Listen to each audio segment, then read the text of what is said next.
What's up everybody, Teldo here, and today I want to share a new build that I have been experimenting around with on Croak. Usually I've only really been running one build primarily lately, and I'm really happy that with the new changes there's this new build that is actually pretty good in some situations. So usually I always go for spit, stealth speed, the extra sustain on spacebar, either extra sustain on round 4 or the movement speed slow, and the movement speed on the ultimate. Haven't really changed around too much in this build usually. Like sometimes I went for Venom Strike, but not as often anymore because I mean spit is just very powerful, gives you a lot of sustain and pretty good damage overall as well, honestly. And I think you need the sustain to really stay alive. The movement speed is just really good in general, and I mean the extra sustain here is great as well.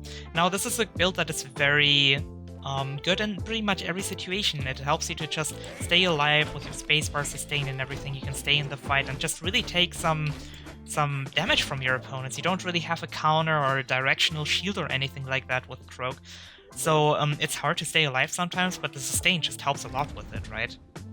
Now, with the patch, they changed Noxious Reaction a little bit. It used to only apply a root when there was already a toxin running on your opponent, but now it always applies 1.2 second root, which is pretty good.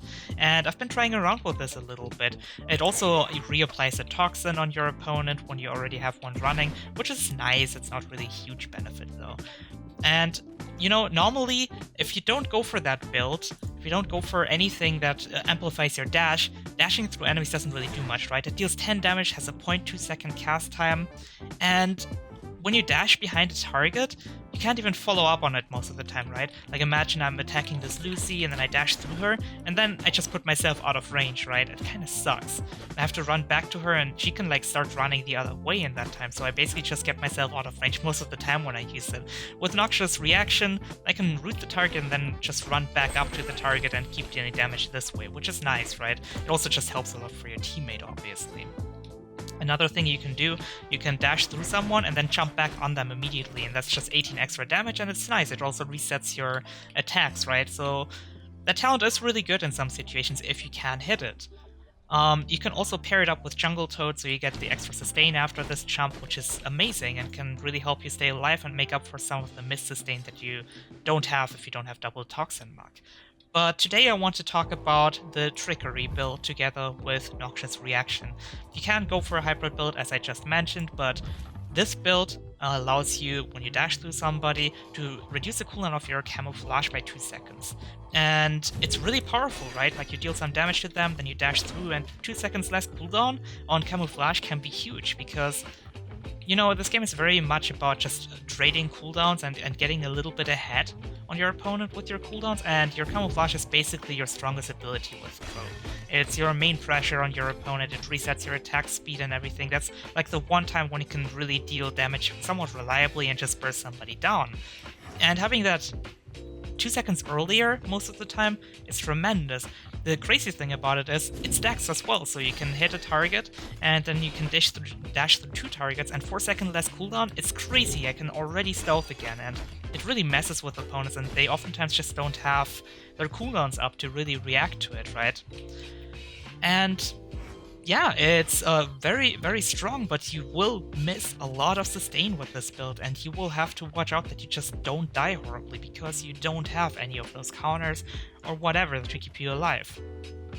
Now, if you go for a build like that, you always have to consider that if you miss your dashes and you don't make use of it because you have so much power in your dashes through the Battlerites, you're gonna really have a hard time, right? All your power from the Battlerites will be going to waste. So you have to make sure that you hit it at least on one target to really get a good benefit, but optimally, if you can hit it on 2 targets sometimes, that could be absolutely crazy good.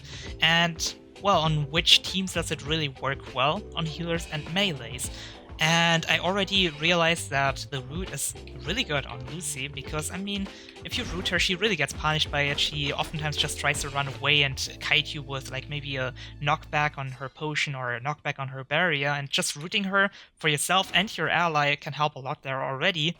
But if she's playing with a melee together, and the melee wants to peel for her and help her out against the Croak sitting on her, they're really close to each other, and then you can oftentimes get that dash through both targets. I have a couple of clips where I play against Lucy and Freya in a 1v2, and I'll be talking about one of those clips shortly and analyze it, and then I will just share the live gameplay clips where I fight against those guys. And yeah. So in this clip I'm fighting a 1v2 against Lucy and Freya, and I'm just trying to get a kill on Lucy somehow using my double ultimate here, but they both dodge it at the same time. And I jump on her, manage to dodge the panic by jumping away from her. I re-stealth here right now, and you see I have really no cooldowns right now. I just stealthed on her again, and I can deal some damage to her, but you see they're both stacked up. I hit my double toxin, which is really crucial to just stay alive in a fight like this, and then I dash through them and I hit both of them because, as I said, melee and healers together oftentimes are really close to each other, and you can see my cooldown on camouflage went down like crazy, and I had no cooldowns all this time, so I have to like still trade a little bit with left clicks, but here my stealth is already back up. I use a deceit because I see that the orb is about to spawn. You can see it's almost full here, and I am already going for this. I dodged the clarity potion and the EX ability from Freya, and then right when my deceit is about to run out, you can see it's at basically nothing. I hit the orb to re-stealth with a normal camouflage again, activate my toxin blades, as you can see at the bottom it went on cooldown there, and open up on her again, dealing a lot of damage. And this is just the sheer power you can get from a build like this, where I can just really deal tons of pressure within a short amount of time. Now, I'm gonna leave you guys to the actual full clips and some live gameplay to this, and I really hope that the video was helpful to you and that you learned something new. I will see you guys next time, and have a wonderful day. Bye-bye. Hit some toxins, I think double even. Let's see if I can go for double stealth again. Got it. Dodge the panic. Got my re-stealth again. I got the orb. Got her. Double re-stealth. Okay.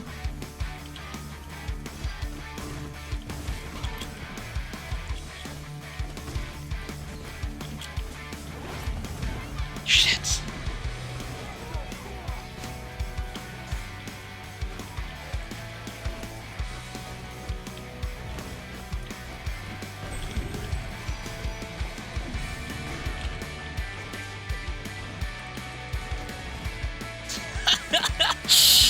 The Croak life, man. Whoop.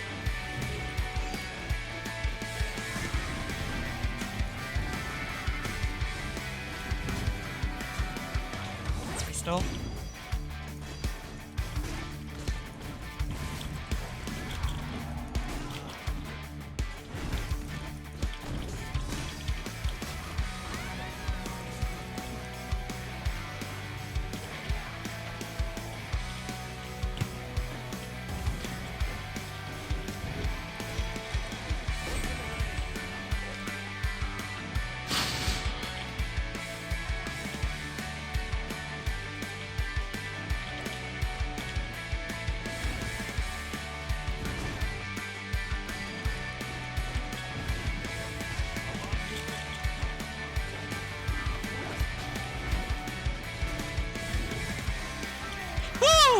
Woo!